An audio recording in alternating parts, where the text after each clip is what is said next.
కర్నూలు ప్రమాదానికి కారణం bus driver నిర్లక్ష్యమే అని క్లియర్ గా తెలుస్తోంది. ముందుగా వెళ్తున్న బైక్ ను బస్సు ఢీకొట్టింది.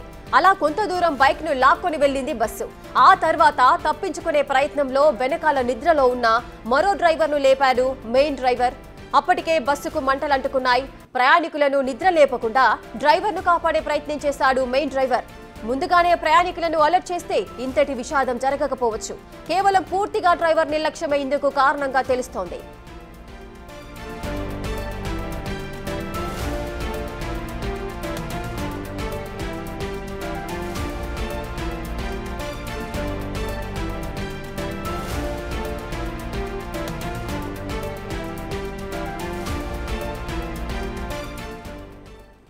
ఇసుక కర్నూలు ప్రమాదానికి కారణము బస్సు డ్రైవర్ నిర్లక్ష్యమే అని క్లియర్ గా తెలుస్తోంది. ముందుగా వెళ్తున్న బైక్ ను బస్సు ఢీకొట్టింది. ఈ బస్సు ప్రమాదానికి సంబంధించిన పూర్తి అప్డేట్స్ సంఘటన స్థలం నుంచి మా ప్రతినిధి అనిల్ అందిస్తారు. అనిల్, బస్సును మనం చూస్తూనే ఉన్నాము. ఏ విధంగా కాలి బూడిదైందో జస్ట్ శిథిలావస్థలో ఉన్న బస్సు మనకు కనిపిస్తోంది. అసలు డ్రైవర్ నిర్లక్ష్యమే ఈ పెద్ద ప్రమాదం జరగడానికి మెయిన్ రీజన్ గా చెబుతున్నారు. అక్కడ సిచ్యువేషన్ ఏ విధంగా ఉంది? అప్డేట్స్ ఏంటి? లేక కొద్దిసేపటి క్రితమే ఫోరెన్సిక్ సంబంధించిన టీం అయితే రావడం జరిగింది. ప్రజెంట్ మన ఎవరైతే చనిపోయారో కాలి బూడిదైన మృతదేహాలను అయితే ప్రజెంట్ ఫోరెన్సిక్ టీం అయితే వెలికి తీస్తుందని చెప్పాలి. ఒకటికొకటిగా మృతదేహాలు అయితే బయటికి వెలికి తీస్తున్న విజువల్స్ మీరు గమనించవచ్చు. పూర్తిగా ఆ ఫ్రంట్ నుంచి బ్యాక్ సైడ్ వరకు కూడా మంటలు ఒక్కసారిగా చెలరేగడంతో పూర్తిగా బస్ మొత్తం కూడా దగ్ధమైందని చెప్పాలి. ముఖ్యంగా ఇందులో ఇప్పటి వరకు కూడా మనకు అందుతున్న సమాచారం మేరకు 20 మందికి వరకు కూడా సజీవ దహనమైనట్టుగా కూడా తెలుస్తుంది. మొత్తం 40 మంది ఇందులో ఈ బస్సులో ప్రయాణిస్తుండగా 40 మందిలో కొంతమంది ప్రెసెంట్ 12 మంది చికిత్స పొందుతున్నారు. మరికొంతమంది ఎక్కడున్నారు అనేది కూడా తెలియాల్సి ఉంది. అయితే ఇందులో పూర్తిగా దగ్ధమైన సజీవ దహనం అయినటువంటి మాత్రం 20 మంది వరకు అయితే ఉన్నట్టుగా కూడా తెలుస్తుంది. అయితే దీనికి సంబంధించి ఫోరెన్సిక్ టీం మొత్తం కూడా ఆ మాంసపు ముద్దల్ని ఎవరైతే చనిపోయారో కాలికి తోడిదయ్యారో వాటన్నిటిని కూడా ప్రజెంట్ అయితే మృతదేహాల్ని బయటికి వెలికి తీస్తున్నారని చెప్పాలి. అయితే ఈ ప్రమాదానికి గల కారణం కనుక గమనిస్తే ఒక్కసారి పూర్తిగా డ్రైవర్ యొక్క నిర్లక్ష్యమే ఇందులో కనిపిస్తున్నట్టుగా కూడా తెలుస్తుంది. అధికారులు కూడా మనకు అందుతున్న సమాచారం మేరకు డ్రైవర్ అంటే ఈ బైక్ ఎప్పుడైతే ఢీకొన్నదో బైక్ ని బస్సు ఢీకొనడం, ఆ ఢీకొన్న సమయంలో అతను చనిపోయాడని కూడా తెలుస్తుంది. బైక్ నడుపుతున్న వ్యక్తి ఆ చనిపోయిన క్రమంలోనే డ్రైవర్ దాని నుంచి తప్పించుకునేందుకు ప్రయత్నించినట్టుగా కూడా తెలుస్తుంది. తప్పించుకునే క్రమంలోనే ఆ బైక్ ఎప్పుడైతే ఫ్రంట్ ముందు భాగంలోకి లోపలికి వెళ్ళడం, ఆ తర్వాత వెళ్లిన క్రమంలోనే ఒక్కసారిగా ఈ ఏవైతే డోర్లు ఓపెన్ అవ్వడానికి ఆటోమేటిక్ డోర్ ఓపెనింగ్ ఉంటుందో ఆ ఆటోమేటిక్ డోర్లు అనేవి క్లోజ్ అవ్వడం, ఆ తర్వాత ట్యాంకర్ లోపలికి ఒక్కసారిగా నిప్పురవలు అవన్నీ చెలరేగడంతో ఒక్కసారిగా ముందు భాగం మొత్తం కూడా మంటలు చెలరేగాయి. ఆ తర్వాత ఇద్దరు డ్రైవర్లు కూడా తప్పించుకోవడానికి ప్రయత్నించిన క్రమంలోనే ఈ మొత్తం పూర్తిగా కూడా డ్రైవర్ యొక్క నిర్లక్ష్యం కారణంగానే ఇంత పెద్ద మొత్తంలో ప్రమాదం చోటు చేసుకుంది. అగ్ని ప్రమాదం చోటు చేసుకుంది, ఘోర ప్రమాదం చోటు చేసుకుందని చెప్పాలి. ఇందులో భాగంగానే రాష్ట్ర వ్యాప్తంగా 2 రాష్ట్రాల సీఎంలు కూడా దిగ్భ్రాంతి వ్యక్తం చేశారు. 40 మంది ప్రయాణికుల్లో ప్రెసెంట్ 20 మంది వరకు కూడా సజీవ దహనమైనట్టుగా కూడా తెలుస్తుంది. ఇందులో భాగంగానే ఆ బాడీలకు సంబంధించి అయితే ప్రెసెంట్ వెలికి తీస్తున్న సిచ్యువేషన్ అయితే మనం చూడొచ్చు. ఫోరెన్సిక్ టీం వాళ్ళు ప్రెసెంట్ అయితే ఆ బాడీలన్నింటినీ కూడా వెలికి తీస్తున్నారు. ముఖ్యంగా ఫ్రంట్ భాగంలో ఎప్పుడైతే ఆ మంటలు చెలరేగా ఆ పొగంతా ఒక్కసారిగా కమ్ముకోవడంతో వెనక భాగంలో నుంచి అంటే ఎగ్జిట్ డోర్ నుంచి తప్పించుకోవడానికి, ఎమర్జెన్సీ ఎగ్జిట్ డోర్ నుంచి తప్పించుకోవడానికి ప్రయత్నించే క్రమంలో ఒక్కసారిగా అందరూ కూడా వెనక భాగంలోకి వచ్చిన క్రమంలోనే అక్కడే అందరూ కూడా గుమిగూడడం, ఆ తర్వాత మంటలన్నీ ఒక్కసారిగా చెలరేగడంతో ఒక్కసారిగా అక్కడే ఉన్నటువంటి వాళ్ళందరికీ కూడా మంటలు అనేవి వ్యాపించిన తర్వాత వాళ్ళందరూ కూడా అదే ఏరియాలో చాలా వరకు కూడా శవాలు అయితే మనకు బయటికి తీస్తున్న మృతదేహాలను అయితే బయటికి తీస్తున్న విజువల్స్ అయితే మనకు గమనించవచ్చు. దీనికి సంబంధించి మీరు గమనిస్తే మొత్తం కూడా వెనక భాగంలో నుంచే ఎక్కువగా మృతదేహాలు అయితే వెలికి తీస్తున్నట్టుగా కూడా కనిపిస్తుంది. మొత్తం పూర్తిగా బస్సు కూడా దగ్ధమైన విజువల్స్ అయితే మనం చూడొచ్చు. కంప్లీట్ టాప్ మొత్తం కూడా కవర్ మొత్తం కూడా దగ్ధమైపోయింది. ఉదయం సమయంలో చాలా మంది అంటే ప్రయాణికులంతా కూడా గాఢ నిద్రలో ఉన్నారు. ఉదయం 3:30 క్రమంలో హైదరాబాద్ నుంచి బెంగళూరు వెళ్తుండగా చిన్నకేటూరుకు సంబంధించిన మండలం వద్ద ఈ బస్ డ్రైవర్ అయితే ఎవరైతే ఉన్నారో బస్ డ్రైవర్ ఒక బైక్ ని ఢీకొనడం, ఆ ఢీకొన్న తర్వాత వెంటనే ఆ బైక్ మొత్తం కూడా కింది భాగంలోకి వెళ్ళిన క్రమంలోనే అనిల్, మీరు బస్సు ప్రమాదం జరిగిన ప్రాంతంలో ప్రత్యక్షంగా మీరు చూస్తున్నారు. వైద్య బృందం అదేవిధంగా ఫోరెన్సిక్ నిపుణులంతా కూడా అక్కడికి చేరుకోవడం, డెడ్ బాడీస్ ను కలెక్ట్ చేయడానికి కూడా మనం చూస్తూనే ఉన్నాం ఎక్స్క్లూజివ్ గా బిగ్ టీవీలో. అంటే వెనుక వైపు సీట్లలో లేదంటే స్లీపర్ సీట్లలోనే డెడ్ బాడీస్ అంటే వారి యొక్క సజీవ దహనమైన ఆనవాళ్లను లేదా డెడ్ బాడీస్ ని తీస్తున్న దృశ్యాలు మనకు కనిపిస్తున్నాయి. అంటే ఎగ్జిట్ డోర్ మనకు వెనక సైడ్ ఉంటుంది అని చెబుతున్నారు. అంటే వెనక నుంచి వచ్చే ప్రయత్నం చేసినప్పుడు మరి వెనక సీట్లలో ఉన్నవారు బయటకు వచ్చే ప్రయత్నం చేయలేదా? అంటే డ్రైవర్ ఎప్పుడైతే అలర్ట్ చేశారో ముందు సీట్స్లలో ఉన్నవారే బయటపడ్డారా ప్రాణాలతో? వెనక సీటు ప్రత్యక్ష సాక్షి కూడా మనతోటి మాట్లాడడం జరిగింది. ప్రత్యక్షంగా మన బిగ్ టీవీ ద్వారా కూడా ఆయన మాట్లాడడం జరిగింది. మీరు గమనిస్తే వెనక సీట్ లో లాస్ట్ సీట్ లో ఎవరైతే వ్యక్తి కూర్చున్నాడో అతను నిద్రలో ఉన్నాడు. నిద్రలో ఉన్న క్రమంలోనే వెంటనే ఈ ప్రమాదం ఎప్పుడైతే ఫ్రంట్ భాగంలో చోటు చేసుకుందో వెనకలు ఉన్న వారిని వెంటనే ఇక్కడ చుట్టుపక్కల ఉన్నటువంటి స్థానికులు ప్రయాణికులు కావచ్చు వాళ్ళందరూ కూడా అప్రమత్తం చేసి వెనకనున్న వాళ్ళందరినీ కూడా లేపడం జరిగింది. వాళ్ళని కూడా బయటికి గుంజారు. అయితే గుంజిన క్రమంలోనే ఫ్రంట్ డోర్లన్నీ కూడా క్లోజ్ అవ్వడం, అంటే ముఖ్యంగా ఆటోమేటిక్ గా ఓపెన్ అవ్వాల్సిన డోర్లన్నీ కూడా కింద కేబుల్ కట్ అవడంతో, అంటే ప్రత్యేకంగా అధికారి జిల్లా కలెక్టర్ అయినటువంటి సిరి కూడా చెప్పడం జరిగింది. ముఖ్యంగా ఈ కేబుల్ వైర్ అనేది, అంటే బైక్ ఎప్పుడైతే ముందు భాగంలోకి వెళ్ళిన క్రమంలోనే కేబుల్ వైర్ ని కూడా తెంపుకుంటూ వెళ్ళిందని చెప్పేసి ఆ తెగిపోవడం కారణంగానే ఆటోమేటిక్ గా ఓపెన్ అవ్వాల్సిన డోర్లన్నీ కూడా ఒక్కసారిగా క్లోజ్ అయ్యాయి. ముఖ్యంగా ఈ బస్సు గురించి కనుక ఆలోచిస్తే ఇది మొత్తం స్లీపర్ కి సంబంధించిన బస్ కాబట్టి మొత్తం డోర్లన్నీ కూడా క్లోజ్ ఉంటాయి. ఆ తర్వాత దీనికి సంబంధించిన డోర్లకు సంబంధించి ఆటోమేటిక్ గా ఓపెన్ అయ్యే డోర్లు కాబట్టి ఒకసారిగా కేబుల్ అనేది తెగిపోవడంతో డోర్లన్నీ కూడా క్లోజ్ అయ్యాయి. ఇంకా వాళ్ళు బయటికి వెళ్ళలేని పరిస్థితి. ఫ్రంట్ భాగంలో పూర్తిగా మంటలు అనేవి చెలరేగడం, ఆ తర్వాత వెనక భాగంలో నుంచి తప్పించుకునేందుకు, వెనక భాగంలో నుంచి వాళ్ళ ప్రాణాలని కాపాడుకునేందుకు అయితే ప్రయత్నించిన క్రమంలోనే వెనక సీట్ లో ఉన్న వాళ్ళు మాత్రం కొంతమంది బయటకు వచ్చారు. వాళ్ళకి సంబంధించిన ప్రాణాలు కూడా కాపాడుకున్నారు. కానీ ముందు సీట్ లో ఎవరైతే కూర్చొని ఉన్నారో, అంటే ముందు భాగం వరకు కూడా మిడిల్ నుంచి ఫ్రంట్ వరకు కూడా ఎవరైతే కూర్చొని ఉన్నారో వాళ్ళందరూ కూడా తప్పించుకునేందుకు ఎమర్జెన్సీ ఎగ్జిట్ వరకు రావడం జరిగింది. వచ్చిన క్రమంలోనే మొత్తం పూర్తిగా మంటలు వ్యాపించాయి. కానీ ఎమర్జెన్సీ ఎగ్జిట్ అనేది సరిగ్గా ఓపెన్ కాకపోవడం, దానివల్ల వీళ్ళంతా కూడా ఒకసారిగా ఊపిరి పీల్చుకోలేని పరిస్థితి. ఆ పొగ మొత్తం కూడా దట్టమైన పొగ అలుముకోవడంతో మొత్తం కూడా వాళ్ళు ఊపిరి పీల్చుకోలేని పరిస్థితిలో కనిపిస్తారు. ఆ తర్వాత కూడా మొత్తం బస్సు మొత్తం కూడా మంటలు అనేవి వ్యాపించిన క్రమంలోనే పూర్తిగా వాళ్ళు అక్కడే సజీవ దహనమయ్యారని చెప్పాలి. హృదయ విదారకమైన ఘటన అని చెప్పాలి. ముఖ్యంగా ఈ మధ్య కాలంలో చోటు చేసుకున్న ఘటనలో ఇది కూడా ఒక పెద్ద ఘటనగా చెప్పుకోవచ్చు. అయితే దీనికి సంబంధించి ఈ ప్రమాదంలో బస్సు డ్రైవర్ నిర్లక్ష్యమే క్లియర్ గా ఉన్నట్టుగా మనకు కనిపిస్తోంది. అంటే ఇద్దరు డ్రైవర్స్ ఉంటారు అని తెలుసు. మెయిన్ డ్రైవర్ బస్సును నడుపుతున్నారు. అదనపు డ్రైవర్ ఎవరైతే ఉన్నారో ఆయన కూడా నిద్రమత్తులోనే ఉన్నారా? అంటే నిద్రపోతున్న సిచ్యువేషన్ ఉందా? అంటే ఇద్దరు కూడా మెలకువగా లేరా? అంటే ఒకరి తర్వాత ఒకరు షిఫ్ట్ ని చేంజ్ చేసుకుంటారా? ఏంటి అసలు? ముఖ్యంగా చేస్తున్న వ్యక్తే బైక్ డ్రైవర్, అంటే బైక్ ని ఢీకొట్టడం జరిగింది. ఢీకొట్టిన క్రమంలోనే ఆ తర్వాత ఇంకొక డ్రైవర్ కి చెప్పడం జరిగింది. చెప్పిన క్రమంలోనే వాళ్ళు ఎప్పుడైతే ఈ బైక్ కింది భాగంలోకి వెళ్లిన క్రమంలో ఆ మంటలు చెలరేగుతున్నాయని వాళ్ళకి ఇన్ఫర్మేషన్ వచ్చింది. వచ్చిన వెంటనే ఆ డ్రైవర్ ని లేపడం, ఆ తర్వాత ముందు భాగంలో ఉన్నటువంటి వ్యక్తులు కూడా చెప్పేసి వాళ్ళు తప్పించుకునే ప్రయత్నం చేశారు. తప్పించుకునే ప్రయత్నం చేసిన క్రమంలోనే ఒక్కసారిగా కేకలు వినిపించడం, అరుపులు వినిపించడంతో అక్కడ ఉన్నటువంటి కుటుంబ సభ్యులకు కావచ్చు, ప్రయాణికులకు కావచ్చు, వెనకలున్న వారికి ఆ సౌండ్స్ అనేవి ఏంటి అని తెలుసుకునే లోపే మంటలన్నీ కూడా ఒక్కసారిగా చెలరేగాయి. ఇక్కడ ముఖ్యంగా ప్రధానంగా మీరు చెప్పినట్టుగా డ్రైవర్ యొక్క నిర్లక్ష్యం చాలా స్పష్టంగా కనిపిస్తుందని చెప్పాలి. అయితే ఈ బస్సు విషయానికి వస్తే బస్సుకు సంబంధించి కూడా అధికారికంగా రవాణా శాఖకు సంబంధించి కూడా అధికారులు చెప్పడం జరిగింది. బస్సు యొక్క ఫిట్నెస్ అనేది కరెక్ట్ గానే ఉంది. దీనికి సంబంధించి పూర్తిగా డ్రైవర్ నిర్లక్ష్యం, అదేవిధంగా బైక్ గట్టిగా గుద్దుకోవడంతో, అంటే 60-70 కిలోమీటర్స్ల వేగంతో ఉండడంతో ఒకసారిగా ఆ బైక్ అనేది లోపలికి వెళ్ళడం, నిప్పురవ్వలు అని చెలరేగడంతో బైక్ నుంచి వచ్చిన నిప్పురవ్వల కారణంగా ఒకసారిగా ట్యాంకర్ అనేవి మంటలు అంటుకున్న క్రమంలో బస్సును ఎప్పుడైతే బైక్ ఢీకొట్టిందో, సో ఆ బస్సు కిందకి బైక్ ఎప్పుడైతే వెళ్ళిందో 200 మీటర్స్ వరకు బస్సు లాకెళ్లిన సందర్భాలు ఉన్నాయి. అంటే ఆ బస్సు యొక్క స్పీడ్ అనేది ఏ రేంజ్ లో ఉంది? ఆ స్పీడ్ అనేది మెయింటెనెన్స్ అవ్వలేదా?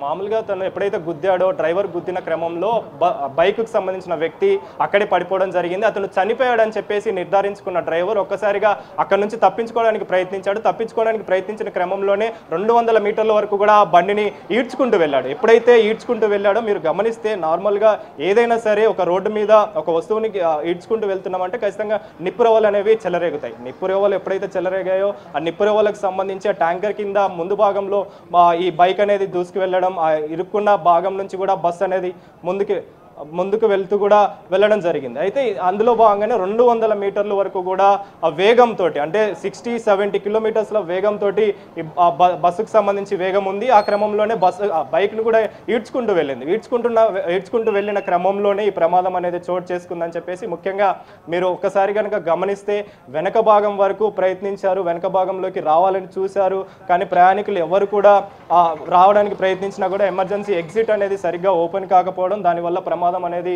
ఎక్కువ తీవ్ర స్థాయి పెరిగిందని చెప్పాలి. ఇందులో భాగంగానే 20 మంది వరకు కూడా సజీవదాహం అయినట్టుగా కూడా తెలుస్తుంది. అదేవిధంగా దీనికి సంబంధించి రవాణా శాఖకు సంబంధించి కూడా బస్సు యొక్క ఫిట్నెస్ అనేది చాలా క్లియర్గా ఉందని చెప్పేసి కూడా చెప్పడం జరిగింది. ఫిట్నెస్ మాత్రం ప్రాబ్లం లేదు, ఎటువంటి ప్రాబ్లం లేదని కూడా చెప్పారు. కాబట్టే దీనికి సంబంధించి ఇప్పటికే ఫోరెన్సిక్ టీం కావచ్చు, అదేవిధంగా దీనికి సంబంధించి అధికారులు కావచ్చు దర్యాప్తు వేగవంతం చేశారని చెప్పాలి. అసలు ఎవరి నిర్లక్ష్యం, ఎందుకు జరిగింది ఇలా అని చెప్పేసి కూడా ప్రజెంట్ అయితే దర్యాప్తు చేస్తున్నారని చెప్పాలి. ఇప్పటికే 2 రాష్ట్రాల అధికారులు కావచ్చు, 2 రాష్ట్రాలకు సంబంధించిన సీఎం రేవంత్ రెడ్డి కావచ్చు, అదేవిధంగా చంద్రబాబు నాయుడు కావచ్చు, వీళ్ళందరూ కూడా దిగ్భ్రాంతి వ్యక్తం చేశారు. అదేవిధంగా రాష్ట్ర వ్యాప్తంగా కూడా అధికారులంతా కూడా దిగ్భ్రాంతి వ్యక్తం చేసిన పరిస్థితి మనకు కనిపిస్తుంది. అయితే ముఖ్యంగా ఈ బస్సుకు సంబంధించి హైదరాబాద్ నుంచి బెంగళూరు వెళ్తున్న క్రమంలో హైదరాబాద్లో ఉన్నటువంటి వ్యక్తులు కూడా ఇందులో చాలా వరకు ఉన్నారని చెప్పేసి కూడా మనకు ఆ సమాచారం అందుతుంది. కాబట్టి దీనికి సంబంధించి ప్రెసెంట్ హైదరాబాద్కి సంబంధించిన అధికారులు కూడా రావడం జరిగింది, పోలీస్ అధికారులు కూడా ఇక్కడికి రావడం జరిగింది. మీరు ఒక్కసారి విజువల్స్లో గమనిస్తే కింద భాగంలో కూడా దానికి సంబంధించిన కొన్ని ప్రోడక్ట్స్ కూడా మనకు వెలికి తీస్తున్నారని చెప్పాలి. మొత్తం కింద భాగంలో కూడా కంప్లీట్గా దగ్ధమైన పరిస్థితి మనకు కనిపిస్తుంది. దానికి సంబంధించిన మొబైల్ ఫోన్స్ కూడా అధికారులు అయితే బయటికి వెలికి తీస్తున్నారని చెప్పాలి. అంటే దీన్ని బట్టి అర్థం చేసుకోవచ్చు దీంట్లో వస్తువులకు సంబంధించి కావచ్చు, అదేవిధంగా ప్లాస్టిక్ వస్తువులు ఉన్నట్టుగా కూడా కనిపిస్తుంది. అందులో భాగంగానే ప్లాస్టిక్ వస్తువులు కూడా చాలా వరకు కూడా మంటకి ఆహుతయ్యాయి. ఒక్కసారిగా మంటలు అనేవి ఇంకా పెద్దగా అవ్వడానికి కూడా ఇంత పెద్దగా అవ్వడానికి కూడా రీజన్ అని చెప్పాలి. ముఖ్యంగా దీనికి సంబంధించే అధికారులు అయితే ప్రెసెంట్ ఆ ఘటన స్థలానికి చేరుకొని చర్యలు అయితే తీసుకుంటున్నారని చెప్పాలి. దీన్ని గమనిస్తే ఫ్రంట్ భాగం ఫ్రంట్ పార్ట్ ఒకసారి మీరు గమనిస్తే పూర్తిగా దగ్ధమైందని చెప్పాలి. అంటే డ్రైవర్ సీటు నుంచి కూడా ముఖ్యంగా మీరు ఫ్రంట్ భాగంలో గమనిస్తే ఎప్పుడైతే బైక్ అనేది కిందికి వెళ్ళిందో, బైక్ కిందికి వెళ్ళడం, ఆ తర్వాత నిప్పు రవ్వలు అనేవి చెలరేగడంతో ఆ తర్వాత మంటలు అనేవి ఒక్కసారిగా బయటకు వెళ్ళింది. ఒక్కసారిగా మంటలు అనేవి చెలరేగడం, ఆ తర్వాత దీనికి సంబంధించి డ్రైవర్ కూడా వాళ్ళకి ముందు భాగంలో ఉన్న వాళ్ళకి చెప్పడం, ఆ తర్వాత దీనికి సంబంధించి అధికారులు వెంటనే చుట్టుపక్కల ఉన్నటువంటి స్థానికులు సమాచారం ఇవ్వడం జరిగింది. సమాచారం ఇచ్చిన వెంటనే దీనికి సంబంధించి ఫైర్ సేఫ్టీ సిబ్బంది కూడా వచ్చారు. వచ్చిన క్రమంలోనే దీనికి సంబంధించిన ఫైర్ అధికారులంతా కూడా మంటల్ని ఆర్పడం జరిగింది. మీరు ఒక్కసారి విజువల్స్లో గమనిస్తే ఫోరెన్సిక్ టీం వాళ్ళంతా కూడా దానికి సంబంధించిన ఆధారాలు అయితే సేకరిస్తున్నారని చెప్పాలి. అసలు ఈ ప్రమాదం ఎలా జరిగింది, ఎందుకు జరగాల్సి వచ్చింది, ఎవరి నిర్లక్ష్యం ఇందులో చోటు చేసుకుందని చెప్పేసి కూడా చెప్పడం జరుగుతుంది. ఇందులో భాగంగానే అసలు ఈ ప్రమాదం కనుక ఒకసారి గమనిస్తే ఉదయం సమయంలో అంటే ఈ మండలానికి సంబంధించి చిన్నకేటూరుకి సంబంధించి మండలం దగ్గర టోల్గేట్ ఎప్పుడైతే దాటారో ఒకసారిగా వస్తున్న ఈ డ్రైవర్కి సంబంధించి కావచ్చు బైక్ని ఒకసారిగా ఢీకొన్న క్రమంలోనే దీనికి సంబంధించి ఆ బండిని వీడ్చుకుంటూ ముందుకు వెళ్ళాడు 200 మీటర్ల వరకు కూడా. ఆ వెళ్ళిన క్రమంలోనే ఒకసారిగా బైక్ సంబంధించి కావచ్చు, అదేవిధంగా ముందు భాగంలో ఉన్నటువంటి నిప్పురవ్వలు కావచ్చు ఒక్కసారిగా చెలరేగడంతో మొత్తం పూర్తిగా బస్సు అనేది దగ్ధమైందని చెప్పాలి. దానికి సంబంధించి ఫ్రంట్ భాగంలో మొదటిగా ఈ మంటలు అనేవి చెలరేగాయి, నిప్పురవ్వలు అనేవి చెలరేగాయి. ఆ తర్వాత అప్రమత్తమైనటువంటి డ్రైవర్ అంటే ముఖ్యంగా డ్రైవర్ నిర్లక్ష్యం అయితే చాలా వరకు ఉంది, కానీ అప్రమత్తమైంది మాత్రం అతని డ్రైవర్కి చెప్పడం కోసం, అంటే రెండో డ్రైవర్ ఎవరైతే ఉన్నారో అతనికి చెప్పడం, ఆ తర్వాత వాళ్ళిద్దరు కూడా తప్పించుకోవడానికి ప్రయత్నించారు. ఆ తర్వాత మిగిలిన వాళ్ళ ప్రయాణికులు మాత్రం పట్టించుకోకుండా వెళ్ళిపోయినట్టుగా కూడా తెలుస్తుంది. అందులో భాగంగానే వెనక భాగంలో ఉన్న వారికి ఎవరికి కూడా ఇక్కడ ప్రమాదం చోటు చేసుకుంటుంది, మంటలు చెలరేగాయని చెప్పేసి ఎవరికి కూడా తెలియని పరిస్థితి మనకు కనిపిస్తుంది. ఇందులో భాగంగానే ముందుగా ఉన్న ప్రయాణికులంతా కూడా వెనక భాగంలోకి వెళ్ళడం జరిగింది. అంటే ఈ ఆటోమేటిక్గా ఓపెన్ అవ్వాల్సిన డోర్లు కూడా కేబుల్ కట్ అవడంతో ఆ కేబుల్ కట్ అయిన అనంతరం దీనికి సంబంధించి డోర్లన్నీ కూడా క్లోజ్ అయ్యాయి. ఎందుకంటే ఇది స్లీపర్ బస్ కాబట్టి ఆ స్లీపర్ బస్ కారణంగా వాళ్ళు వెనక భాగంలోకి వెళ్ళారు. వెళ్ళిన క్రమంలో వెనక బ్యాక్ సైడ్ ఉన్న వాళ్ళు కొంతమంది తప్పించుకున్నారు, కానీ మిగిలిన వాళ్ళు వెనక భాగంలోకి వెళ్ళేసరికి మొత్తం కూడా బంటలు అనేవి చెలరేగాయి. భారీ మొత్తంలో అగ్ని ప్రమాదం అనేది చోటు చేసుకున్న మెయిన్ రీజన్ అయితే బస్సు డ్రైవర్ నిర్లక్ష్యం అనే చెబుతున్నారు. అదే విధంగా ఇప్పుడు ఈ బస్సు సేఫ్టీ సేఫ్టీకి సంబంధించి ఇక్కడ ఎగ్జిట్ డోర్స్ అనేవి ఎన్ని ఉన్నాయి అంటే నార్మల్గా బస్సు సామర్థ్యాన్ని బట్టి ఎగ్జిట్ డోర్స్ అనేవి నిర్ణయించబడుతుంటాయి. సో ఏదైనా ప్రమాదం జరిగినప్పుడు ఆ బస్సులో నుంచి ప్రయాణికులంతా సేఫ్గా బయటపడటానికి లేదంటే అత్యవసర పరిస్థితి ఏదైనా ఏర్పడినప్పుడు ప్రయాణికులు సేఫ్గా బయటకు వెళ్ళడానికి ఎగ్జిట్ డోర్స్ అనేవి ఉపయోగపడుతూ ఉంటాయి. సో ఇప్పుడు ఈ బస్సు సిచ్యువేషన్ కి సంబంధించి ఎన్ని ఎగ్జిట్ డోర్స్ ఉన్నాయి, ఆ డోర్స్ అనేవి కరెక్ట్ టైంలో ఓపెన్ చేసినప్పుడు ఈజీగానే ఓపెన్ అయ్యాయా లేదంటే ఏదైనా ప్రాబ్లం వచ్చేసి ఓపెన్ చేసేటప్పటికి కూడా ఎంత కష్టంతో కూడిన బలము ప్రయోగించడం వల్ల లేట్ గా ఓపెన్ అయినప్పుడు ఇటువంటి ప్రాణ నష్టం అనేది ఎక్కువగా జరిగిందా ఏమనుకోవాలి? ఎస్ రేఖ, మీరు చెప్పినట్టుగా ఏ బస్కైనా సరే ఒక ఎమర్జెన్సీ ఎగ్జిట్ అనేది ఉంటుంది. ఖచ్చితంగా ఫ్రంట్ నుంచి డోర్లు అనేవి ఉంటాయి, అంటే డ్రైవర్ ఉన్న ప్లేస్ నుంచి తన ఎడమ వైపుగా డోర్లు అనేవి ఉంటాయి. అందులో భాగంగా అదేవిధంగా మిడిల్లో కూడా ఒక దీనికి సంబంధించి ఒక డోర్ అనేది ఉంటుంది. దానికి సంబంధించి మీరు ఒకసారి గమనిస్తే ఫ్రంట్ భాగంలో ఏదైతే మీకు నేను విజువల్ చూపిస్తున్నానో ఈ భాగంలోనే మొదటిగా డోర్ అనేది ఉంటుంది. మెయిన్ డోర్ అనేది ఇక్కడ నుంచి ఉంటుంది. అయితే ఇక్కడ మరికొన్ని విషయాలు మనం గమనించాల్సి ఉంటుంది. స్లీపర్ బస్సులు ఎప్పుడు కూడా ఒక్క మనిషి వెళ్ళడానికి దారి అనేది ఉంటుంది. ఒక్క మనిషి వెళ్ళి మళ్ళీ తిరిగి రావడానికి ఉంటుంది. అంటే ఇద్దరు ముగ్గురు వెళ్ళాలి అంటే చాలా కష్టంగా ఉంటుంది. అలాంటిది ఫ్రంట్ గేట్ నుంచి లోపలికి వెళ్ళేటప్పుడు కావచ్చు, బయటికి రావడం కావచ్చు, ప్రతి ఒక్కరు కూడా ఒక్కొక్క ప్రయాణికుడే బయటికి రావాల్సిన పరిస్థితి మనకు కనిపిస్తుంది. ఇందులో భాగంగానే ప్రమాద స్థాయి అనేది తీవ్రత అనేది పెరిగిందని కూడా మనం అనుకోవచ్చు. ముఖ్యంగా ఫ్రంట్ డోర్ ఏదైతే ఉందో ఆ డోర్ ఆటోమేటిక్గా లాక్ అవడం, ఆ తర్వాత ప్రయాణికులు ఎవరైతే లోపలికి వెళ్ళి వారి సీట్లలోకి వెళ్ళాలంటే కూడా ఉంటుంది. ఆ డోర్ ఎందుకు ఉంటుందంటే డ్రైవర్కి డిస్టర్బెన్స్ కాకుండా ఆ డోర్ అనేది క్లోజ్ ఉంటుంది. మీరు ఒకసారి గమనిస్తే ఈ ఫ్రంట్ డోర్ ఏదైతే ఉందో మెయిన్ ప్రయాణికులు ఎక్కేటప్పుడు మెయిన్ డోర్ ఉంటుంది. ఆ తర్వాత ప్రయాణికులు లోపల వెళ్ళేటప్పుడు కూడా ఒక డోర్ ఉంటుంది. ఆ డోర్ కూడా ఆటోమేటిక్గా అవ్వడం, ఆ తర్వాత దానికి సంబంధించి అవి కూడా క్లోజ్ అవ్వడంతో ఈ ప్రమాద తీవ్రత స్థాయి అనేది చాలా పెద్దగా ఉందని చెప్పాలి. ఇందులో భాగంగానే దీనికి సంబంధించి అంటే లోపల ఉన్న వాళ్ళకి మొదటి ముందు భాగంలో ఏం ప్రమాదం జరిగిందనేది ప్రయాణికులకు తెలియకపోవడం, ముఖ్యంగా 3:30 గంటల సమయంలో అంటే తెల్లవారుజామున 3:30 గంటల సమయంలో ఈ తీవ్ర స్థాయికి సంబంధించి కావచ్చు. అదేవిధంగా చాలా మంది కూడా నిద్రపోతూ ఉంటారు. గాఢ నిద్రలో వీళ్ళంతా ప్రయాణికులు ఉంటారు. ముఖ్యంగా హైదరాబాద్ నుంచి బెంగళూరు అనేది చాలా వరకు కూడా కొన్ని గంటల తరబడి ప్రయాణించాల్సి ఉంటుంది కాబట్టి వాళ్ళంతా కూడా గాఢ నిద్రలో ఉన్నారు. మిడ్ నైట్ అవ్వడం అంటే మధ్యరాత్రి నుంచి తెల్లవారుజాము వరకు అంటే 3:30 గంటల సమయంలో కాబట్టి ఖచ్చితంగా దీనికి సంబంధించి వాళ్ళంతా కూడా గాఢ నిద్రలో ఉన్నారు. ఎవరికి ఈ ప్రమాదానికి సంబంధించి ఏం జరుగుతుందనేది తెలియకపోవడం ఒక ఇదని చెప్పాలి. ఇందులో భాగంగానే దీనికి సంబంధించి వాళ్ళందరూ కూడా పడుకోవడం జరిగింది. బాగా నిద్రపోతున్న పరిస్థితి మనకు కనిపిస్తుంది. డ్రైవర్ ఎప్పుడైతే ఆ బైక్ని గుద్దిన వ్యక్తి కూడా అక్కడికే చనిపోయినట్టుగా కూడా తెలుస్తుంది. అయితే ఆ చనిపోయిన వ్యక్తిని చూసిన డ్రైవర్ కూడా తప్పించుకోవడానికి ప్రయత్నించాడు. అక్కడ నుంచి తప్పించుకోవడానికి ప్రయత్నించిన క్రమంలోనే 200 మీటర్ల వరకు కూడా బస్సుని ఆ బైక్తో పాటు ఈడ్చుకుంటూ వెళ్ళిపోయినట్టుగా కూడా తెలుస్తుంది. ఈడ్చుకుంటూ వెళ్తున్న క్రమంలోనే నిప్పురవ్వలు అనేవి ఒక్కసారిగా చెలరేగాయి. ఆ తర్వాత మొదటి భాగమైనటువంటి ఫ్రంట్ పార్ట్ మొత్తం కూడా మంటలు అనేవి చెలరేగిన తర్వాత ఒక్కసారిగా ఆ మంటలు అనేవి వెనక భాగంలోకి వ్యాపించడం స్టార్ట్ అయ్యాయి. అంటే పొగతోటి కూడిన ఈ మంటలు చెలరేగడంతో వెనక భాగంలోకి వెళ్లే క్రమంలోనే వెంటనే గమనించినటువంటి ప్రయాణికులు కావచ్చు, వాహనదారులు కావచ్చు, దానికి సంబంధించిన సహాయక చర్యలను చేపట్టారని చెప్పాలి. వెనక భాగంలో ఉన్న కొంతమందిని బయటికి కూడా తీశారు. అయితే ఫ్రంట్ భాగంలో ఉన్నటువంటి ప్రయాణికులు ఎవరైతే ఉన్నారో వాళ్ళంతా కూడా వెనక భాగంలో నుంచి తప్పించుకోవడానికి ప్రయత్నించారు. అంటే ముందుగా వెనకాల మనకు ఎమర్జెన్సీ ఎగ్జిట్ అనేది ఉంటుంది కాబట్టి ఆ వెనక భాగం నుంచి తప్పించుకోవడానికి ప్రయత్నించిన క్రమంలోనే మంటలు అనేవి పెద్దగా అవ్వడం, ఆ తర్వాత ఒక్కసారిగా పొగ అనేది అలుముకోవడంతో ఊపిరి ఆడక వాళ్ళంతా కూడా సజీవ దహనమయ్యారని చెప్పాలి. ముఖ్యంగా ఈ ఘటనకు సంబంధించి ప్రతి ఒక్కరు కూడా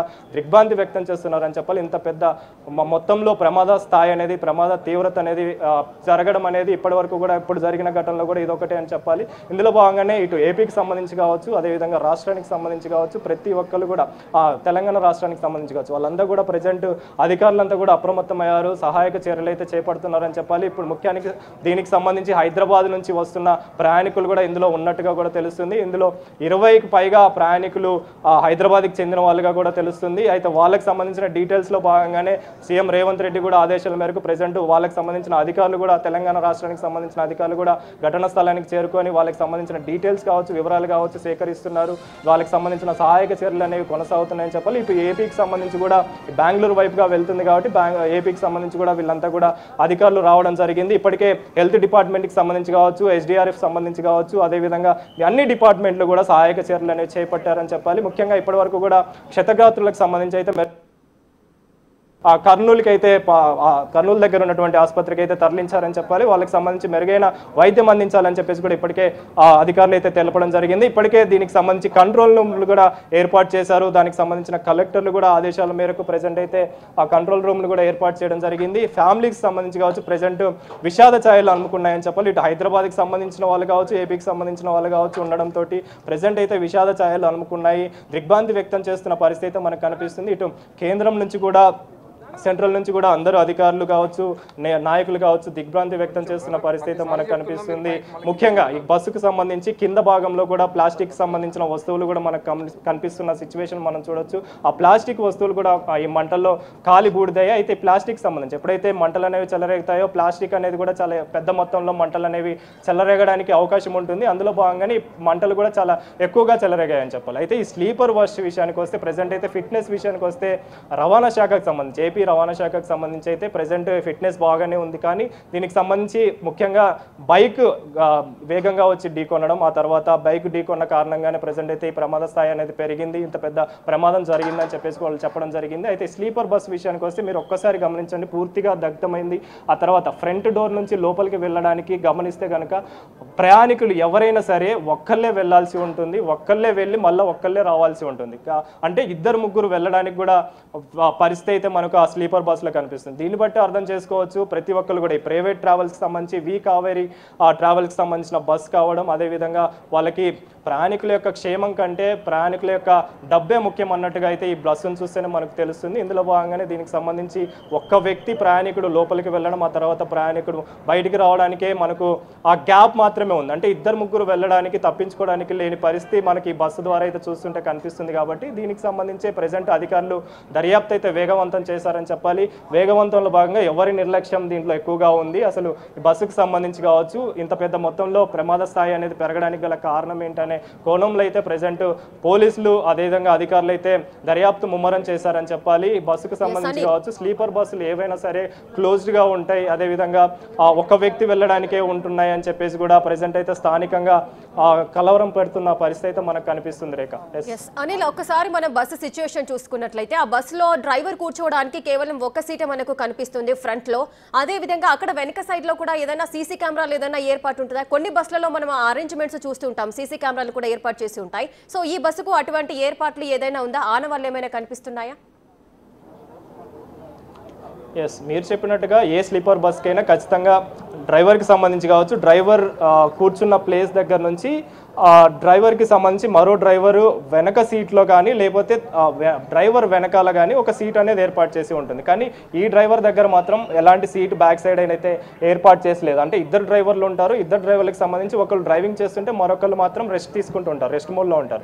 అయితే ఆ రెస్ట్ మోడ్లో ఉన్న క్రమంలోనే తను నాకు తెలిసినంత వరకు మనకు అందుతున్న సమాచారం మేరకు లోపల ఉన్నట్టుగా కూడా తెలుస్తుంది. అయితే దానికి సంబంధించి మీరు అన్నట్టుగా సీసీ కెమెరా కూడా ఖచ్చితంగా స్లీపర్ బస్సులలో ఏర్పాటు చేశారు. ఫ్రంట్ భాగంలో సీసీ కెమెరాలు అనేవి ఏర్పాటు చేస్తుంటారు. దానికి సంబంధించి కూడా ప్రజెంట్ అయితే అధికారులు దృష్టి సారించారని చెప్పాలి. టెక్నికల్ ఎవిడెన్స్ ద్వారా కూడా ఈ ప్రమాదం ఎలా జరిగిందనే విషయంలో కూడా ప్రజెంట్ అయితే దర్యాప్తు చేస్తున్నారని చెప్పాలి. ఇందుకు సంబంధించి అధికారులంతా కూడా ఘటన స్థలానికి చేరుకొని దానికి సంబంధించిన వివరాలు అయితే సేకరిస్తున్నారని చెప్పాలి. ముఖ్యంగా వెంటనే స్పందించిన స్థానికులు కావచ్చు, వాహనదారులు కావచ్చు, వీళ్ళందరూ కూడా స్పందించి ఫైర్ డిపార్ట్మెంట్కి కాల్ చేయడం, వెంటనే ఫైర్ డిపార్ట్మెంట్ వచ్చి ఫైర్ ఇంజిన్ తోటి మంటలు ఆర్పడంతో ఇంత పెద్ద ప్రమాదానికి సంబంధించి ప్రజెంట్ అయితే తగ్గుముఖం పట్టిందని చెప్పాలి. ముఖ్యంగా ఈ ప్రమాద స్థాయి అనేది ఇంకా తీవ్రత పెరిగేది, కానీ ఫైర్ ఇంజన్ సకాలంలో చేరుకోవడంతో ప్రమాద స్థాయిని అయితే తగ్గించారని చెప్పాలి. కానీ ఇప్పటి వరకు కూడా 20 మంది సజీవ దహనమైనట్టుగా కూడా తెలుస్తుంది. అయితే ఇలాంటి స్లీపర్ బస్సుల విషయానికి వస్తే కాస్త కఠినంగా ఉండాలని చెప్పేసి మాత్రం అయితే తెలుస్తుందని చెప్పాలి. ముఖ్యంగా స్లీపర్ బస్సుల విషయానికి వస్తే మొత్తం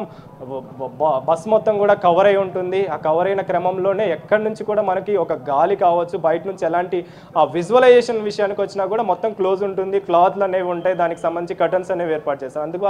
అందులో భాగంగానే ఫ్రంట్ భాగంలో ఏం జరుగుతుంది అనేది కూడా మనకు తెలియని పరిస్థితి. ఎందుకంటే డ్రైవర్ ఎప్పుడైతే స్టార్ట్ చేస్తాడో బస్సుని, స్టార్ట్ చేసిన వెంటనే లైట్స్ అన్ని కూడా ఆఫ్ చేస్తాడు. ఆఫ్ చేసిన క్రమంలో వాళ్ళు పడుకోవడానికి వీలుగా ఉండేలాగా డోర్ని కూడా క్లోజ్ చేస్తాడు. అంటే వాళ్ళు బయటికి రావడానికి వీలు లేకుండా డోర్ అనేది క్లోజ్ చేస్తాడు. కాబట్టి బైక్ ఎప్పుడైతే ఢీకొన్నదో, అంటే బైక్ని ఎప్పుడైతే బస్సు ఢీకొన్నదో, ఢీకొన్న క్రమంలో ఆ బైక్ నుంచి మంటలు ఒకసారిగా చెలరేగడం, ఆ లోపల ఆ మంటలు అనేవి వ్యాపించిన క్రమంలోనే ఆ ఫ్రంట్ డోర్ కావచ్చు, అదేవిధంగా లోపల ఉన్న డోర్ కావచ్చు, దీనికి దీనికి సంబంధించి ఆటోమేటిక్గా ఓపెన్ అవ్వాల్సిన డోర్లకు సంబంధించి కేబుల్ అనేవి కట్ కావడం, కట్ అయిన క్రమంలోనే ఈ ప్రమాద స్థాయి అనేది తీవ్రం దాల్చిందని చెప్పాలి. ఇందులో భాగంగానే ఇంత పెద్ద మొత్తంలో ప్రమాదం అనేది చోటు చేసుకుంది. దానికి సంబంధించి ప్రజెంట్ దర్యాప్తు అయితే చేస్తున్నారని చెప్పాలి. దీన్ని గమనించడానికి సంఘటన స్థలానికి చేరుకోవడానికి ప్రతి ఒక్కరు కూడా అధికారులు అయితే వస్తున్నారు. ముఖ్యంగా ఏపీకి సంబంధించి కావచ్చు, తెలంగాణకు సంబంధించి కావచ్చు, అధికారులంతా కూడా అప్రమత్తంగా ఉండాలని చెప్పేసి ఇప్పటికే రెండు రాష్ట్రాల సీఎంలు కూడా ఆదేశాలు జారీ చేసిన నేపథ్యంలో ప్రజెంట్ అయితే దీన్ని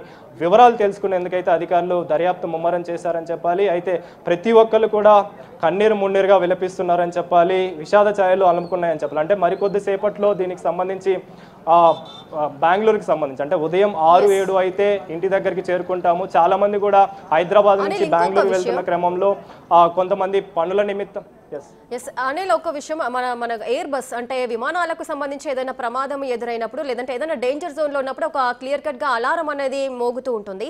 సో ట్రైన్స్ లో కానీ ఈ విధంగా జరుగుతూ ఉంటుంది. ఇలాంటిది బస్సులలో అలాంటి అరేంజ్మెంట్స్ ఏదైనా ఉండే అవకాశాలు ఉంటాయా? ఎస్, ఉండొచ్చు రేఖ, ఖచ్చితంగా ఉంటుంది. ఎందుకంటే దీనికి సంబంధించి ఎప్పుడైతే ప్రమాదం అనేది చోటు చేసుకుంటుందో దానికి సంబంధించి అలారమ్స్, చిన్న చిన్న అలారమ్స్ అనేవి ఖచ్చితంగా ఏర్పాటు చేస్తారు. మరి ఈ బస్సులో చేశారా లేదా అనే కోణంలో కూడా అయితే ప్రజెంట్ అధికారులు దర్యాప్తు చేస్తున్నారని చెప్పాలి. ముఖ్యంగా మీరు చెప్పినట్టుగా ఫైర్ యాక్సిడెంట్ ఎప్పుడైతే జరుగుతుందో ఫైర్ యాక్సిడెంట్కి సంబంధించి ఫైర్ నామ్స్ ప్రకారం ఖచ్చితంగా ఫైర్ ఎక్విప్మెంట్ అనేవి బస్సులో ఏర్పాటు చేసుకోవాల్సి ఉంటుంది. అయితే డ్రైవర్లకు సంబంధించి మీరు గమనిస్తే ఇప్పటివరకు కూడా మనం చెప్పుకున్నట్టుగా డ్రైవర్ల యొక్క నిర్లక్ష్యం ఎక్కువగా ఉంది. వాళ్ళు తప్పించుకోవడానికి ప్రయత్నించారు తప్ప ప్రయాణికులకి చెప్పడానికి ముందుకు రాలేదు. కాబట్టి వాళ్ళు ఎప్పుడైతే తప్పించుకున్నారో ముందు ఏం జరుగుతుంది, అసలు ఎక్కడ ఏం జరుగుతుంది అనేది ప్రయాణికులకు తెలియకపోవడం అనేది మీరు అర్థం చేసుకోవచ్చు. దాన్ని బట్టే వీళ్ళు ఒకవేళ ప్రమాదం జరిగింది, ఫైర్ యాక్సిడెంట్ జరిగినప్పుడు ఖచ్చితంగా వాళ్ళకి సంబంధించి ఫైర్ ఎక్విప్మెంట్ అనేది ఉంటుంది. దానికి సంబంధించిన ఫాగ్ అనేది ఏర్పాటు చేసి ఉంటుంది. ఆ సిలిండర్ తోటి మంటల్ని ముందు భాగంలో కనుక ఆర్పడానికి ప్రయత్నిస్తే ఖచ్చితంగా ఈ ప్రమాదం అనేది ఇంత పెద్ద స్థాయిలో జరిగేది కాదు. దాన్ని బట్టి మనం అర్థం చేసుకోవచ్చు ఇందులో డ్రైవర్ యొక్క నిర్లక్ష్యం ఎంత స్పష్టంగా కనిపిస్తుంది అనేది. అంటే డ్రైవర్ తన ప్రాణాలని కాపాడుకోవడం కోసం, తనల్ని రక్షించుకోవడం కోసం, అంటే ఎప్పుడైతే ఆ బైక్ని ఢీకొన్న క్రమంలో తనని తప్పించుకోవడం కోసం అనేది తన డ్రైవర్తో చెప్పి ఇద్దరు కూడా తప్పించుకోవడానికి ప్రయత్నించారు. కానీ ప్రయాణికులకి ప్రయాణికులకి చెప్పి బయటికి తీసుకురావాలని చెప్పేసి మాత్రం ఎక్కడ ప్రయత్నించలేదు. ఇందులో భాగంగానే ఇంత పెద్ద మొత్తంలో ప్రమాద స్థాయి అనేది పెరిగింది. తీవ్రంగా బాడీలు అనేవి, అంటే ముఖ్యంగా ఇప్పటికే ఫారెన్సిక్ సంబంధించిన టీంలు ఘటన స్థలానికి చేరుకొని బాడీలను అయితే వెలికి తీస్తున్నాయి. ఇంకా బాడీలు అనేవి వెలికి తీయాల్సిన పరిస్థితి అయితే మనకు కనిపిస్తుంది. ఇప్పటివరకు కూడా 20 మంది సజీవ దహనమైనట్టుగా కూడా మనకు తెలుస్తుంది. మిగిలిన వారికి సంబంధించి మాత్రం క్షతగాతులను అయితే ప్రజెంట్ హాస్పిటల్లో చికిత్స అయితే అందిస్తున్నారు. వీరికి సంబంధించి 25కు పైగా హైదరాబాద్కి చెందిన వారుగా ఉన్నారు. అయితే ఇక్కడ ముఖ్యంగా గమనిస్తే హైదరాబాద్ నుంచి బెంగళూరు వెళ్తున్న వారంతా కూడా కొంతమంది వాళ్ళ యొక్క సొంత ఇంటికి కావచ్చు లేదా వాళ్ళ పనుల నిమిత్తం కావచ్చు, వీళ్ళంతా కూడా వెళ్తున్నట్టుగా కూడా తెలుస్తుంది. దీనికి సంబంధించి ఉదయం 7 ఆ టైంలో బెంగళూరుకి చేరుకుంటాము, మా ఇంటి వద్దకు చేరుకుంటామని చెప్పేసి కూడా అనుకున్న క్రమంలోనే దగ్గర 3:30 గంటలు, అంటే తెల్లవారుజామున 3:30 గంటల సమయంలో ఈ ప్రమాదం చోటు చేసుకోవడం ప్రతి ఒక్కరు కూడా దిగ్భ్రాంతి వ్యక్తం చేసిన పరిస్థితి అయితే మనకు కనిపిస్తుంది. మీరు విజువల్స్లో గమనిస్తే రాజకీయ నేతలు, పార్టీ నాయకులంతా కూడా ఘటన స్థలానికి చేరుకొని పరిశీలిస్తున్నారు. ఘటనకు సంబంధించిన వివరాలు అయితే సేకరిస్తున్నారని చెప్పాలి. ముఖ్యంగా దీనికి సంబంధించిన రాష్ట్రానికి సంబంధించిన ఇద్దరు సీఎంలు కావచ్చు, అదేవిధంగా పీఎం నరేంద్ర మోడీ కావచ్చు దిగ్భ్రాంతి వ్యక్తం చేశారు. రాష్ట్రపతి కూడా దిగ్భ్రాంతి వ్యక్తం చేసిన సిచ్యువేషన్ మనం చూడొచ్చు. ఇక బస్సు విషయానికి వస్తే మాత్రం ప్రజెంట్ ఈ స్లీపర్ బస్సు విషయానికి కావచ్చు, అదేవిధంగా దీనికి సంబంధించి ఎవరు దీనికి మూల కారణం అనే కోణంలో అయితే ప్రజెంట్ అయితే దర్యాప్తు చేస్తున్నారని చెప్పాలి. ఇప్పటికే ఫోరెన్సిక్ టీం వాళ్ళంతా కూడా ఘటన స్థలానికి చేరుకొని బాడీలను అయితే వెలికి తీస్తున్నారని చెప్పాలి. అసలు ఎక్కడ ఈ మూల కారణం, అసలు ఎక్కడ జరిగింది ఈ ఘటన అనే విషయంలో ప్రజెంట్ అయితే ఫోరెన్సిక్ టీం అంతా కూడా క్లూస్ని అయితే సేకరిస్తుందని చెప్పాలి. దీనిలో భాగంగానే ప్రజెంట్ అధికారులంతా కూడా అప్రమత్తమయ్యారు. దీనికి సంబంధించిన డీటెయిల్స్ అన్ని కూడా సేకరిస్తున్న పరిస్థితి అయితే మనకు కనిపిస్తుంది. కాబట్టి మరికొద్దిసేపట్లో దీనికి సంబంధించిన వివరాలన్నీ కూడా అధికారికంగా ప్రకటించే అవకాశం ఉంది. ఎంతమంది చనిపోయారు, ఇంకెంతమందికి గాయాలయ్యాయి, తీవ్ర గాయాలైన వాళ్ళు ఎలా ఉన్నారు అనే కోణంలో అయితే ప్రజెంట్ వివరాలు అయితే తెలిపే అవకాశం అయితే మనకు కనిపిస్తుంది. రేఖ. ఎస్ అనిల్, సాహిల్, మనం ఒక్కసారి బస్సులో సిచ్యువేషన్స్ అదేవిధంగా వైద్య బృందం అంతా కూడా సుమారు ఇప్పటి వరకైతే 18 మృతదేహాలను వెలికి తీశారు అని చెప్పేసి మనకు న్యూస్ అయితే వస్తుంది. మీరు ప్రజెంట్ అక్కడే ఉన్నారు. మొత్తం ఎన్ని డెడ్ బాడీస్ ని వాళ్ళు బయటకు తీశారు? వెనుక వైపు నుంచే ఎక్కువ డెడ్ బాడీస్ ని వాళ్ళు బయటకు తీస్తున్న దృశ్యాలు కూడా మనకు కనిపిస్తున్నాయి. అంటే ఆ ఎగ్జిట్ డోర్ ని ఓపెన్ చేయడానికి ముందున్న వాళ్ళంతా కూడా వెనకకు వెళ్లి ప్రాణాలు కాపాడుకోవడానికి ఆ ఎగ్జిట్ డోర్ ని ఓపెన్ చేస్తున్న సిచ్యువేషన్ లో వేగంగా మంటలు వ్యాపించడం వల్ల, ఎందుకంటే ఎగ్జిట్ డోర్ కూడా అంత ఎక్కువగా స్పేస్ ఉండదు, ఒక్క వ్యక్తి పట్టే అంతగా ఉంటుంది కాబట్టి అందులో నుంచి బయటపడడానికి విత్ ఇన్ సెకండ్స్ లో అంతమంది అంటే సుమారు 39 మంది బయటికి రావడానికి అవకాశం లేదు. సో ఆ నేపథ్యంలోనే డెడ్ బాడీస్ ఎక్కువగా అక్కడ ఉన్నాయని మనం అనుకునే అవకాశాలు ఉంటాయి. మరి డ్రైవర్స్ ఇద్దరు కూడా ఏ విధంగా సేఫ్ గా బయటపడ్డారు? అంటే ఎటువంటి సందర్భాలలో వాళ్ళు బయటకు వచ్చారు? ఏ డోర్ నుంచి వారు బయటకు వచ్చారు? ఎస్, వీళ్ళకి సంబంధించి డ్రైవర్లకు సంబంధించి మాత్రం వాళ్ళకి సంబంధించిన ఫ్రంట్ డోర్ అనేది పక్కనే ఉంటుంది. అంటే రైట్ సైడ్లో డ్రైవర్కి సంబంధించిన డోర్ అనేది ఉంటుంది, అదేవిధంగా లెఫ్ట్ సైడ్లో ప్రయాణికులు ఎక్కడానికి డోర్ ఉంటుంది. కాబట్టి ఎప్పుడైతే మంటలు అనేవి చెలరేగడానికి స్టార్ట్ అయ్యాయో, అంటే కేబుల్ కట్ అయింది, ఆ తర్వాత ఆటోమేటిక్గా ఓపెన్ అవ్వాల్సిన డోర్లన్నీ కూడా క్లోజ్ అయ్యాయి. కానీ వీళ్ళకి సంబంధించి మాత్రం వీళ్ళ డోర్ అనేది చాలా వరకు కూడా మాన్యువల్గా కూడా ఓపెన్ చేసేలాగా కూడా ఉన్నట్టుగా కూడా తెలుస్తుంది. ఇందులో భాగంగానే వాళ్ళిద్దరు కూడా తప్పించుకోవడానికి ప్రయత్నించిన క్రమంలో వాళ్ళు ఇన్ఫర్మేషన్ అనేది ఇవ్వకపోవడం, ప్రయాణికులకి సరైన ఇన్ఫర్మేషన్ ఇవ్వకపోవడం వల్ల మంటలు అనేవి చాలా పెద్ద రీతిలో అనేది వ్యాపించిన వెంటనే ఈ డోర్ ఓపెన్ కాకపోవడంతో ఎమర్జెన్సీ ఎగ్జిట్ వరకు కూడా వెళ్లాల్సి వచ్చింది. దీనికి సంబంధించి మీరు ఒకసారి విజువల్స్లో గమనిస్తే ఇది డ్రైవర్కి సంబంధించిన సీట్ అనుకోవచ్చు. ఈ సీట్ దగ్గర నుంచి డ్రైవింగ్ చేస్తుంటాడు. అయితే పక్కనే కుడివైపుకు చూస్తే ఇది డోర్. ఆ డోర్ నుంచి తను తప్పించుకున్నట్టుగా కూడా తెలుస్తుంది. అవతల డోర్ చూస్తే మాత్రం ఆ ప్రయాణికులు వెళ్ళడానికి, కాబట్టి ఆ డోర్ కూడా క్లోజ్ అయింది. పూర్తిగా డోర్ క్లోజ్ అవ్వడం, ఆ తర్వాత దీనికి సంబంధించి డ్రైవర్లు ఎప్పుడైతే తప్పించుకున్నారో ఆ తర్వాత డోర్లు అనేవి ఓపెన్ కాకపోవడం, అంటే ఆ ప్రయాణికులు ఎక్కుతున్న డోర్ కావచ్చు, దాని మధ్యలో అంటే ప్రయాణికులు లోపలికి వెళ్ళిన తర్వాత ఈ డోర్ అనేది క్లోజ్ అయిపోతుంది. అంటే వాళ్ళు లోపలికి వెళ్ళి పడుకోవడం అవన్నీ చేస్తుంటారు, కాబట్టి వాళ్ళకి ఇబ్బంది కలగకుండా ఆ డోర్ అనేది క్లోజ్ అవుతుంది. కాబట్టి ఆ డోర్ ఎప్పుడైతే క్లోజ్ అయిందో ఆ తర్వాత ఈ ప్రమాదానికి సంబంధించి ప్రయాణికులకైతే తెలియకపోవడం, ఇందులో భాగంగానే దీనికి సంబంధించి ప్రమాదం జరిగిందని ఎప్పుడైతే ఇన్ఫర్మేషన్ వచ్చిందో వాళ్ళంతా కూడా తప్పించుకోవడానికి ప్రయత్నించారు. కానీ ముందు డోర్ ఓపెన్ కాకపోవడం, ఆ తర్వాత వెనక నుండి అంటే ఎమర్జెన్సీ ఎగ్జిట్ నుంచి అయినా తప్పించుకుందామని చెప్పేసి ప్రయత్నించారు. కానీ స్లీపర్ బస్సు విషయానికి వస్తే ఒక్క ప్రయాణికుడు మాత్రమే లోపలికి కావచ్చు, అదే బయటికి కావచ్చు వెళ్లాల్సి ఉంటుంది. కాబట్టి ఒక్కొక్కళ్ళు బయటికి వెళ్ళడానికి, ఎమర్జెన్సీ ఎగ్జిట్ ద్వారా వెళ్ళడానికి ట్రై చేశారు. కానీ ఒక్కసారిగా ఈ మంటలు అనేవి విపరీతంగా పెరిగిపోవడం, మంటలు అనేవి తీవ్ర రూపం దాల్చడంతో ఇంత పెద్ద ప్రమాదం అనేది చోటు చేసుకుందని చెప్పాలి. తప్పించుకోవడానికి ప్రయత్నించినా కూడా తప్పించుకోలేని పరిస్థితిలో వాళ్ళు ఉన్నారని చెప్పాలి. అంటే ఒక్కసారిగా పొగ అనేది అలుముకోవడం, ఆ తర్వాత మంటలు అనేవి దట్టమైన పొగ తర్వాత మంటలు అనేవి ఏర్పడడంతో వాళ్ళు తప్పించుకోవడానికి కుదరలేదని చెప్పాలి. ఇందులో భాగంగానే వాళ్ళంతా కూడా ప్రెసెంట్ సజీవ దహనమయ్యని చెప్పాలి. దానికి సంబంధించి ఫోరెన్సిక్ టీము ఒక్కొక్క బాడీని వెనుక భాగంలో నుంచి చాలా వరకు కూడా అక్కడే గుమిగూడడంతో వాళ్ళు తప్పించుకోవడానికి ప్రయత్నించారు. కానీ గుమిగూడిన క్రమంలోనే మంటలు అనేవి చెలరేగాయి. ఆ తర్వాత వాళ్ళందరూ కూడా అక్కడే అదే ప్లేస్లో స్పాట్లో సజీవ దహనమయ్యే కారణంగానే అక్కడే చాలా వరకు కూడా బాడీలు అయితే మనకు వెలికి తీస్తున్నారని చెప్పాలి. వెనక భాగం వరకు కూడా మొత్తం పూర్తిగా మంటలు అనేవి చెలరేగాయి, మంటలు అనేవి వ్యాపించాయి. ముఖ్యంగా టైర్లు కూడా ఎక్కడ మీకు కనిపించని సిచ్యువేషన్ అయితే మనం చూడొచ్చు. అంటే ఫ్రంట్ భాగంలో అధిక మొత్తంలో ఈ మంటలు అనేవి చెలరేగే అగ్ని ప్రమాదం అనేది చోటు చేసుకుంది. కాబట్టి ఫ్రంట్ భాగంలో ఉన్నటువంటి టైర్లు కావచ్చు, అదేవిధంగా బాడీకి సంబంధించిన పార్ట్లు కావచ్చు, కింది భాగంలో చాలా వరకు కూడా మెటీరియల్ అనేవి, ప్రోడక్ట్స్ అనేవి, అంటే వీళ్ళు ఏవైతే వస్తువులు తీసుకెళ్తుంటారో ఆ వస్తువులు తీసుకెళ్ళడానికి వాళ్ళకి సంబంధించిన లగేజ్ కావచ్చు, బ్యాగేజ్ కావచ్చు, అవన్నీ కూడా కింద భాగంలోనే పెడుతుంటారు. మీరు ఒకసారి విజువల్స్ గమనిస్తే కింద భాగంలో ఉన్నటువంటి వస్తువులు ఏవైతే ఉన్నాయో అవన్నీ కూడా పూర్తిగా దగ్ధమయ్యాయని చెప్పాలి. వాళ్ళకి సంబంధించిన బట్టలు కావచ్చు, వాళ్ళకి సంబంధించిన వస్తువులు కావచ్చు, అవన్నీ కూడా పూర్తిగా దగ్ధమైన పరిస్థితి మనకు కనిపిస్తుంది. ఒక రకంగా చెప్పాలంటే ఇది ఒక హృదయ విదారకమైన ఘటన అని చెప్పుకోవాలి. బాడీలకు సంబంధించి కావచ్చు, అంటే దాంట్లో కుటుంబానికి సంబంధించిన వాళ్ళు ఉంటారు, కుటుంబ సభ్యులు ఉంటారు, ఒకే కుటుంబానికి సంబంధించిన వాళ్ళు ఉంటారు, బంధుమిత్రులు ఉంటారు, ఫ్రెండ్స్ తోటి వెళ్తున్న వాళ్ళు ఉండొచ్చు, అదేవిధంగా పని నిమిత్తం పని కోసం అని చెప్పేసి వెళ్ళే వాళ్ళు ఉంటారు. దీనికి సంబంధించి హైదరాబాద్ నుంచి బెంగళూరుకి అనేది